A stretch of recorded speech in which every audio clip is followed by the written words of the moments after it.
2% की गिरावट है। और आज भी अगर आप बैंकिंग सेक्टर देखोगे तो स्पेसिफिकली गिरावट वहाँ पर देखने को मिल रही है, चाहे वो SBI का शेयर हो, HDFC का शेयर हो, पंजाब नेशनल बैंक का शेयर हो, गिरावट डेफिनेटली आज हमें देखने को मिली है। बैंकिंग सेक्टर में भी देखने को मिल रही है। बात करेंगे वीडियो में लेकिन स्पेसिफिकली IDFC फर्स्ट बैंक के बारे में कि देखा जाए तो ये गिर तो रहा है, लगातार गिरा है। बीच में अगर कोशिश भी करी है तो भी गिरा है, कोशिश करी है फिर भी गिरा है।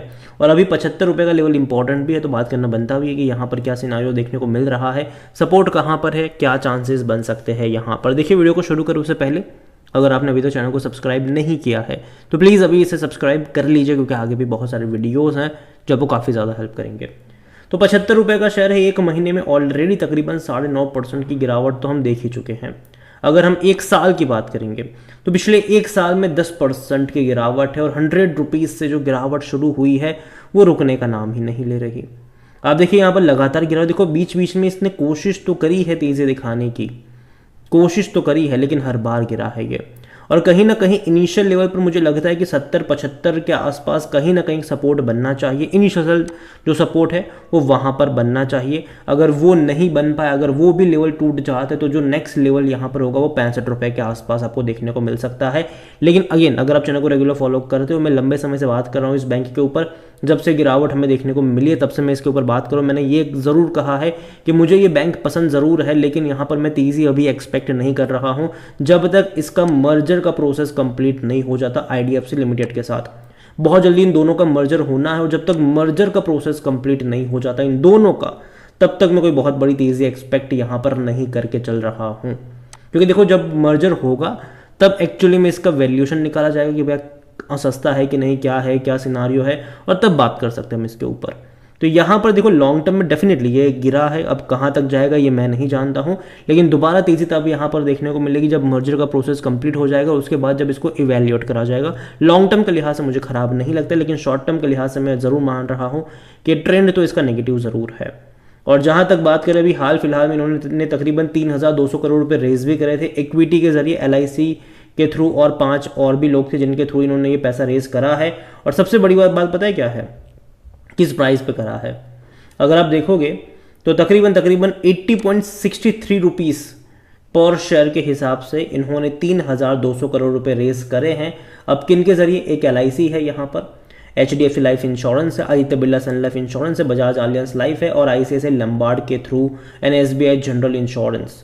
तो इन लोगों से 6 अलग अलग कंपनियों से इन्होंने पैसा रेज करा है। कुल मिलाकर 3,200 करोड़ रुपए यहाँ पर जो है वो रेज हुए हैं, जो कि अगेन ये अच्छी बात है, कोई बुरी चीज़ नहीं है। अगर हम वॉल्यूम्स की बात करने जाए तो 2.5 करोड़ के आसपास के शेयर आज भी यहाँ पर ट्रेड होते नजर आए हैं। बड़ी क्वांटिटी में ट्रेडिंग चल रही है, और मार्केट कैप इसका 56,000 करोड़ के आसपास का देखने को मिल रहा है।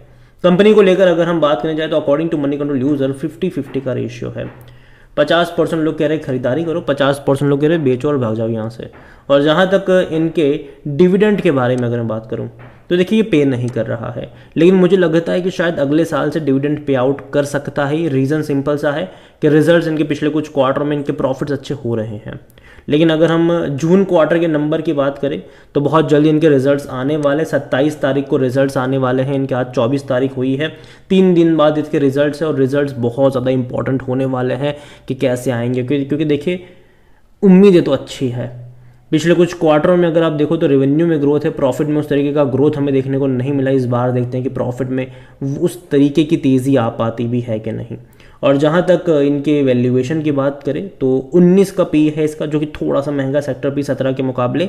और अगेन मैं कहूँगा यहाँ पर कि अगर ये इसका पी रेशियो एडजस्ट होता है, 17 के आसपास जाता है, कहीं ना कहीं वहाँ पर बाइंग इंटरेस्ट जनरेट हो सकता है। इसका मतलब ये कि अगर ये जिस प्राइस पर ट्रेड कर रहा है वहाँ से अगर ये और 5-6 रुपये की गिरावट दिखाता है, तब जाके इसका जो पी रेशियो होगा वो कहीं ना कहीं सेक्टर पी के बराबर होगा, तब जाके यहाँ पर मौके बनेंगे। लेकिन हाँ, उससे पहले अगर इनके रिजल्ट्स आ जाते हैं 27 तारीख को, तो नतीजे देखना इंपॉर्टेंट होने वाले हैं, क्योंकि नतीजे के ऊपर चीज़ें डिपेंड करेगी कि यहाँ पर तेज़ी आएगी या फिर गिरावट आएगी। 63% एनालिस्ट कहते हैं खरीदारी करो। फिनेंशियल्स अगर हम देखेंगे इस कंपनी के, तो जैसे कि मैंने कहा कि रेवेन्यू लगातार इनके बढ़ रहे हैं। अगर आप देखोगे तो जहाँ 8,232 करोड़ के रेवेन्यू में 731 करोड़ का प्रॉफिट था जून में। मार्च में देखो रेवेन्यू बहुत ज़्यादा बढ़ा, 9,860 करोड़ का हो गया, लेकिन प्रॉफिट उतना का उतना ही रहा। तो कहीं ना कहीं लगातार इनकी रेवेन्यू तो बढ़ रहा है, लेकिन प्रॉफिट उस तरीके से बढ़ते हुए नज़र नहीं आए हैं।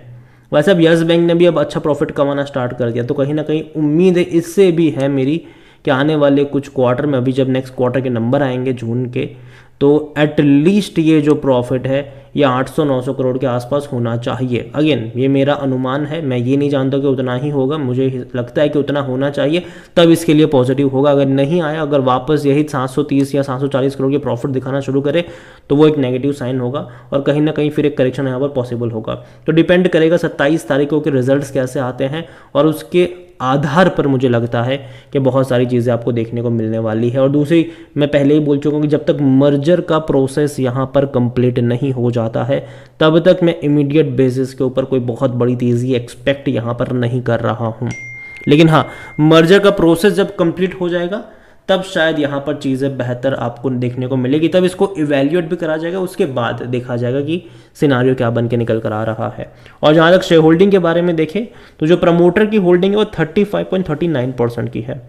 और देखिए मार्च में ये होल्डिंग 37.43% की थी, जून में 37.37 और जुलाई में देखो तो 35.39। अब यहाँ पर हुआ ये क्या है, जैसे कि हमने अभी देखा कि 3,200 करोड़ रुपए अगर इन्होंने रेज करे हैं, तो वो इसी जुलाई महीने में ही करे हुए हैं।